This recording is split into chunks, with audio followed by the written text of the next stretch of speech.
গন্ধরাজ লেবু দিয়ে পনির শুনতে যতটা সাধারণ, খেতে কিন্তু একদমই তেমন নয়।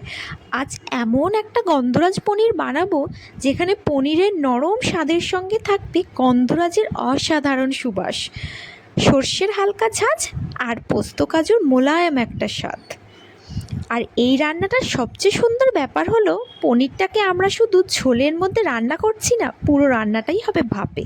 তাই রেসিপিটা শেষ পর্যন্ত দেখুন। আর এমন অন্যরকম রেসিপি পেতে হলে সাবস্ক্রাইব করতে কিন্তু একদম ভুলবেন না। এবার শুরু করি গন্ধরাজ পনির। প্রথমেই মিক্সিতে দিয়ে দেবো পোস্ত, কাজু, চারমগজ, সাদা সর্ষে, 1 চিমটি মতো কালো সর্ষে আর কাঁচা লঙ্কা। সামান্য জল দিয়ে সব কিছু একসঙ্গে খুব ভালো করে মিহি করে পেস্ট করে নেব। এবার পনিরগুলোকে কিউব করে কেটে নিয়ে হালকা করে ভেজে তুলে রাখবো। এরপর একটা টিফিন বক্স নিয়ে নেব, তার মধ্যে দিয়ে দেব সেই মশলার পেস্ট, মিক্সার ধোয়া জলটাও দিয়ে দেব, তারপরে ভালো করে মিশিয়ে দেব।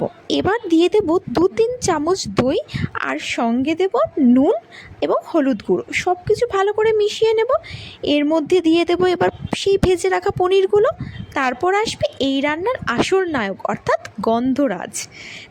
3 টুকরো গন্ধরাজ লেবুকে গোল গোল করে কেটে দিয়ে দেব, আর গন্ধরাজ পাতাও হাত দিয়ে ছিঁড়ে দিয়ে দেব। উপরে সামান্য সর্ষের তেল ছড়িয়ে দেব।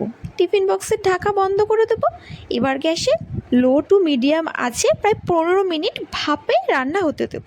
তারপর ঢাকনা খুললেই আহা, গন্ধরাজের সেই মাতাল করা সুবাস, নরম পনির, সর্ষে পোস্ত কাজুর মাখামাখি স্বাদ আর গন্ধরাজের ঝাঁঝালো সুবাস, সব মিলিয়ে একেবারে জমজমাট গন্ধরাজ পনির।